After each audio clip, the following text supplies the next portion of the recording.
This is an update on my reef aquarium, my 120 gallon reef aquarium after 4 months under my new LEDs.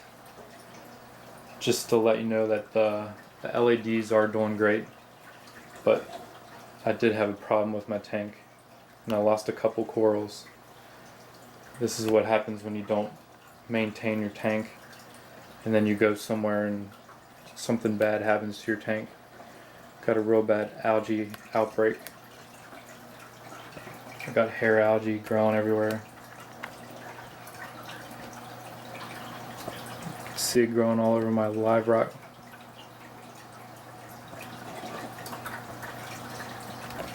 I got it under control now to where my filtration is starting to take back over all the nitrates and phosphates in my system. But what happened is I let the tank go, and over time I stopped cleaning out my skimmer. I mean, I would wait like a month to clean out my skimmer, and the nutrients just kept building and building. And I didn't clean out my algae scrubber for the longest time, so that eventually just starved out and stopped growing algae. So then I wasn't checking my nutrient level in my aquarium, and it got pretty high. And I went on vacation for a week and a half, and I just had a friend feed my fish like every 2 or 3 days, but he didn't really know much about the aquarium.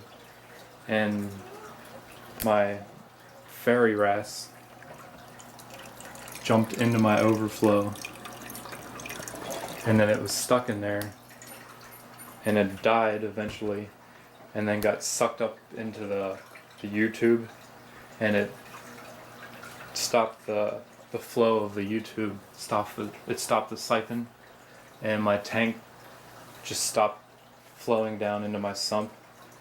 And luckily my overflow, or my refill tank that I had my ROD water in downstairs, it was low, so my tank didn't overflow very much. The water got up to about the top right here and then stopped.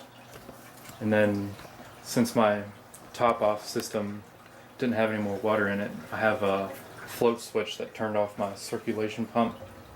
So then the circulation pump just stopped.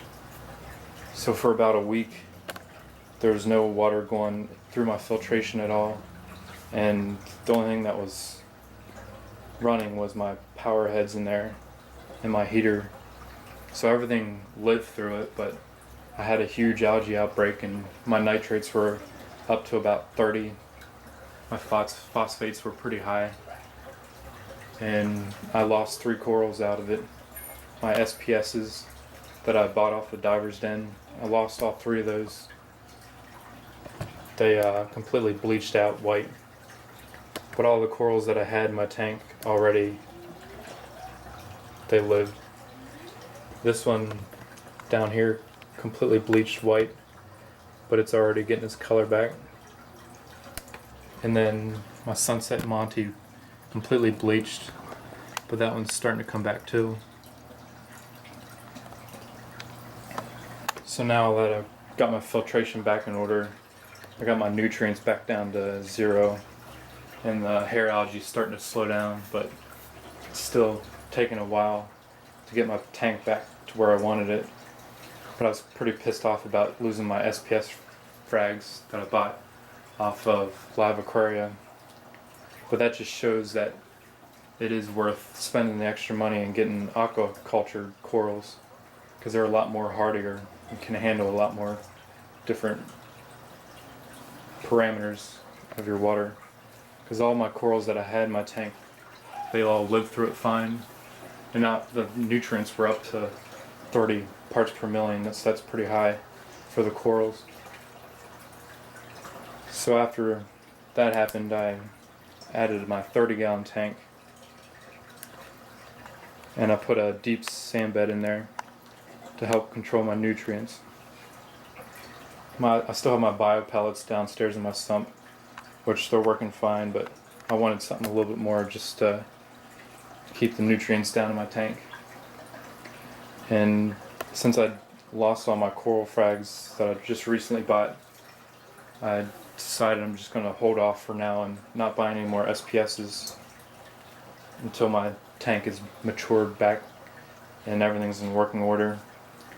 But just to let you know that the lights that I got are working fine. They're running. I haven't done anything with them. They run sunset, sunrise every day perfectly fine. And I haven't had any corals bleach or any corals lose their color with these new lights. And I'm getting good color on everything. And I am getting good growth. I'll show you that coral that I showed you back there, the pink bird's nest. You can see how big it's gotten over 3 months. Even though the tank did have high nutrients, everything still is growing fine. My zoas are going all over the place. My grape coral is growing well. I had to move it away from a bunch of the corals because it's getting so big. My Duncan coral's really growing fast. I bought that and it only had 3 heads on it. Now it's got like 15 and it's got good color. My brain coral is looking good in the light. And my toadstool's growing really fast. My zoanthids are really multiplying well. And my torch coral looks awesome as usual.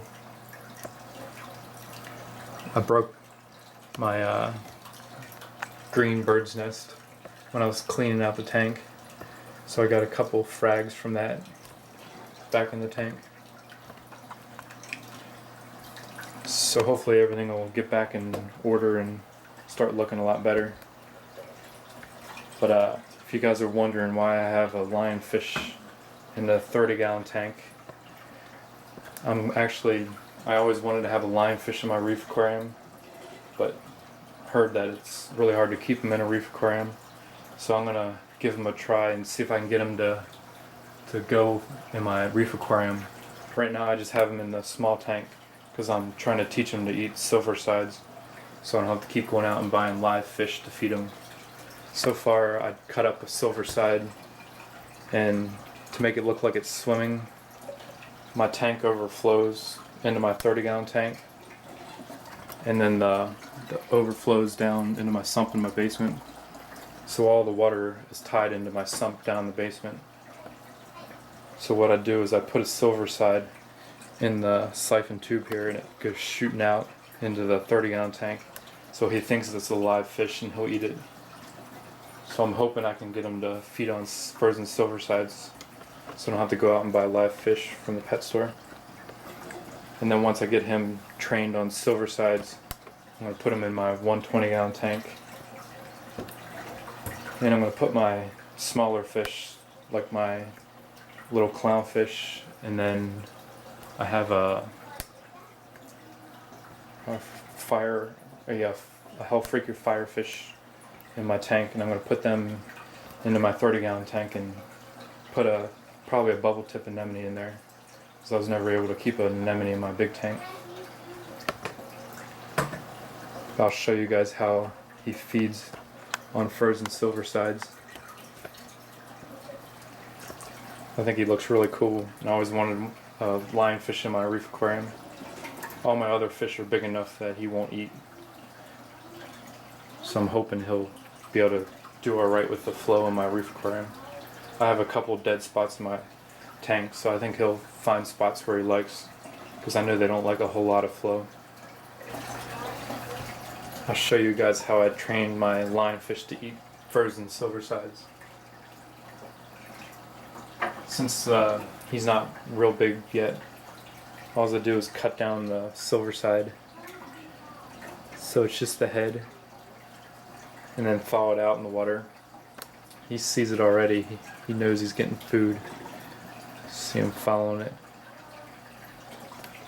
So what I do is I stick him in the inlet of my siphon tube that goes into my 30-gallon tank, and then it goes shooting out of the tube and goes right towards him. So he'll see it and then eat it. So I'm going to send it through the tube. There it goes. There he goes, sees it. He doesn't even have to think about it now. At first I would put the frozen silver side in it and he would just watch it for a while and he wouldn't eat it.